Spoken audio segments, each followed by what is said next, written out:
Dr. Chavonne. How are you today? I am great. How are you, Selena? Fantastic. I am doing well, and I am so privileged to have you here today. I hope that we have a few people that are going to come in and join us today, because I think this is going to be an interesting live. I think all of them have been interesting. So again, thank you. And for those who are joining, are we? Yeah. Okay, cool. Great. Okay. Okay, you've got to mute them. So let me first start by introducing myself and introducing what this is. So we are episode 6, live on Facebook, something that I decided to do because we are in very unprecedented times here. We are all sort of locked up, and we're doing and seeing things differently. And my favorite word is pivot. And I say persevere in very opposing times. So we are pivoting, and we are really happy to speak to people like yourself. Perhaps you can give us some information and help us through this time that we're going through and beyond. So I am, again, Selena Pollard-Scott, a veteran realtor for 26 years. I hate the word veteran, but it is what it is. Love what I do. Live and love what I do, and just want to always bring value to my clients and my friends and my esteemed colleagues. So without further ado, I want to introduce my wonderful esteemed guest here today. I have a little bit of an intro, but you guys need to know who she is, because you need to know you're talking to some people here. Okay, you see I wore my pearls today. There's a reason I wore my pearls. Okay. So Dr. Chavonne Perreault is today, she is a life and marriage coach who helps women and couples develop the mindset to create happy marriages. She believes the quickest path to improving a marriage starts with assessing the way we as individuals can think differently, grow, and evolve as a way of strengthening our relationships rather than needing our spouses to change. I think a lot of us are guilty of that. Her clients not only learn how to do things differently, but how to be different in their marriages by redefining expectations, positioning themselves to receive what they want, and creating contentment in the here and now. Dr. Chavonne, a little bit about her past is trained as a social science researcher. She received her doctorate from the Hopkins Bloomberg School of Public Health and focused her research on communication and intimate partnerships. She is the author of Voices in Your Ear, New Confirmations to Transform Your Mind and Renew Your Marriage, and is also the founder of Relatable, which is a coaching practice that provides virtual coaching to women and couples seeking a combination of Christian faith guidance and transformational coaching tools. It's a mouthful, right?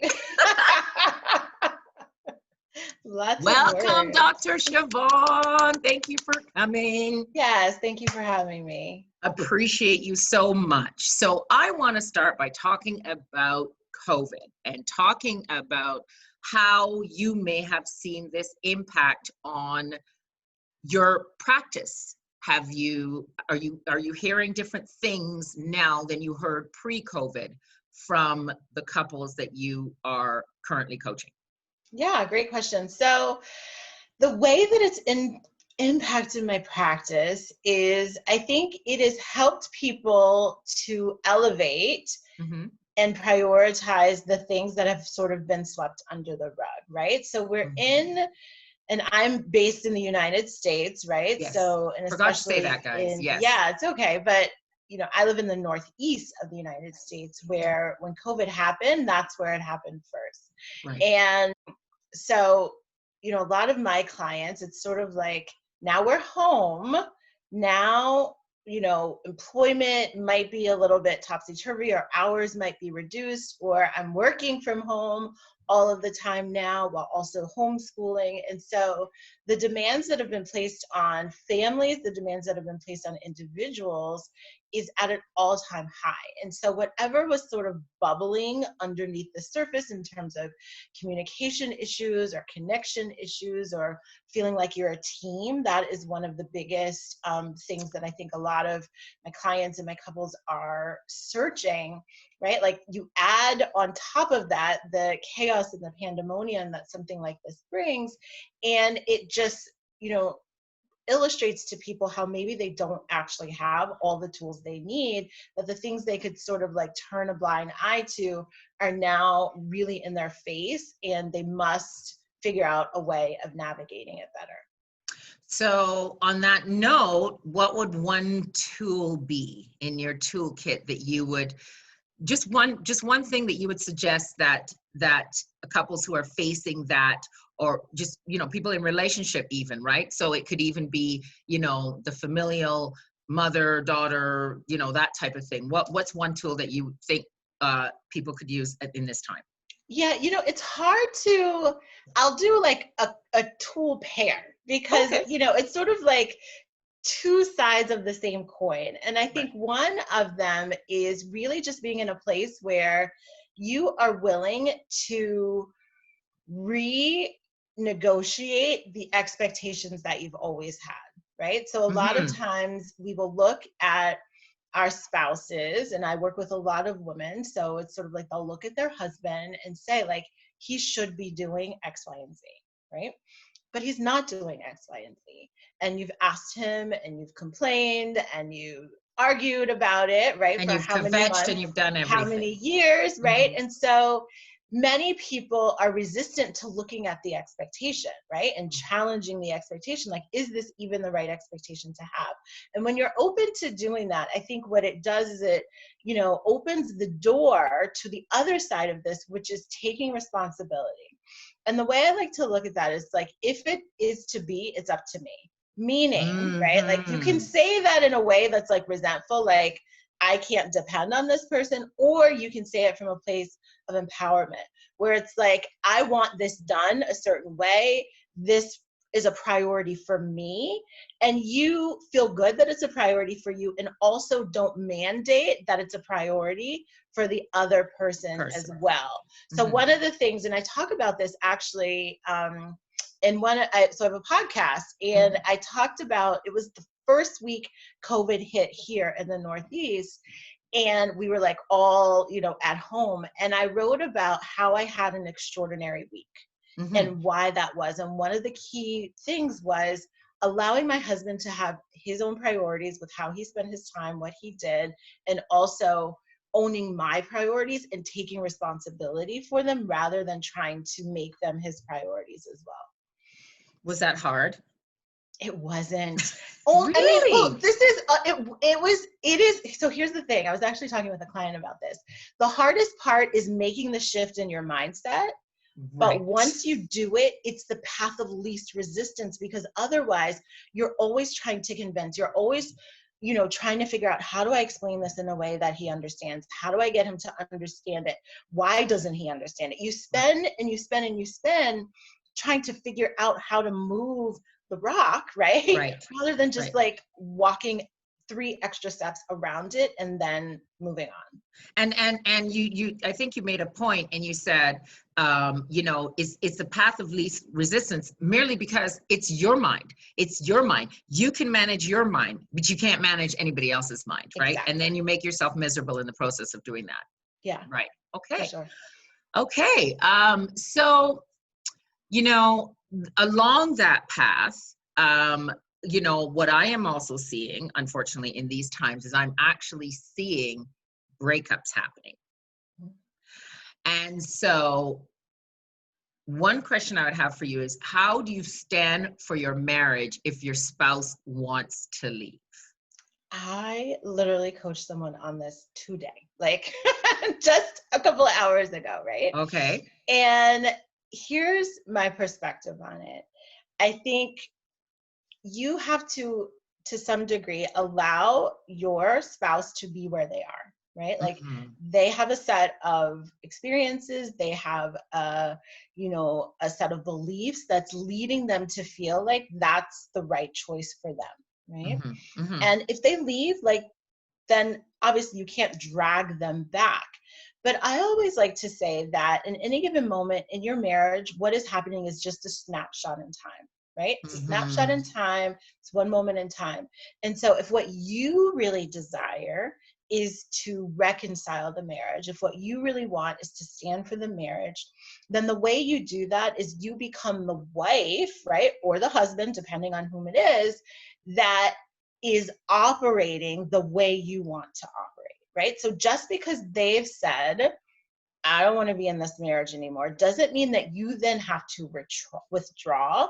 It doesn't mean that you then have to retreat and like go hide and just not be there in the marriage. It also doesn't mean that you need to be aggressive and say, well, if you don't want me, I don't want you either. But there is a place where you really, can position yourself to be aligned to receive the love that you want. It doesn't mean that it happens overnight, but it just means like, if you want to stay, then how do you stay in integrity, right, with who you are? How do you stay in just a place of openness? Like, I'm open to this working. Like, are you, right? And really just allowing that to be the space and to focus on being who you need to be and not trying to convince the other person. Again, with the person I was speaking with today that had this happen, I was like, let's take a look at where you weren't showing up the way you wanted to in the marriage to reach this point. How can you, turn that mirror on yourself for a little bit and just identify, you know what, this is where I fell down. This is where I wasn't, the person that nurtured this relationship the way that it needs to be nurtured. And how can I become that person, not only for the goal of, fixing the marriage and making the marriage come back together, but for the goal of just being the person that I can look in the mirror and say, I'm proud of how I'm showing up. Right. I like that. I like that a lot. I think a lot of times in relationships, any kind of relationship, we tend to say you this and you that and you this, instead of, as you said, putting the mirror on yourself. But now, what about those relationships where, it appears as though your partner may be abusive or narcissistic? Like, what if it's like these blatant situations? Like, what do you do in that circumstance? How would you counsel somebody, and how do you even know? Yeah, it's a great question. So I think the most important thing to really ask yourself is, like, when you take a big picture look at this relationship, when you lay it all out and you see all the things that are happening, all the experiences you're having, you have to ask yourself, is this something I would choose for myself? Because a lot of times when you're already in it, what's the problem? The fire alarm just went off in my building. This is great. Perfect. So, right? There's nothing. Can we stop it? Can we stop the fire alarm? What? Can we stop the fire? Is there a button in here that we can? We don't have a button. Oh, Yeah, this is lovely. You gotta get out, right? Maybe that's a sign to this question, right? Maybe like, it for is. some people, maybe it's an alarm, which is really what I was asking, right? Like, is this something you would choose for yourself? Right. Because it feels like you can't choose it if you're already in it, right? And so I'm going to let you do what you need to do for your safety. I don't, like. You know what? Well, we don't do anything until, is there something? Yeah, there's nothing. Okay, so we don't really do anything until they come over the loudspeaker. And tell you to leave. And tell me what to do. And so I think that this is probably annoying to anybody who might be listening to it. And to my people who are on, thank you for joining us, but I think we should get off this call. Why are you laughing, Chanel? That's not funny, Chanel. Anyway. I really think it's like a sign for somebody. I always it took us so long to arrange this, and this happens. I know. Wowzer. Anyway, my dear, give me a few minutes. Let's see if we can jump back on. And I'm going to let you go. I'm going to let you go. Okay? All right. Thank you. Ciao. Let me just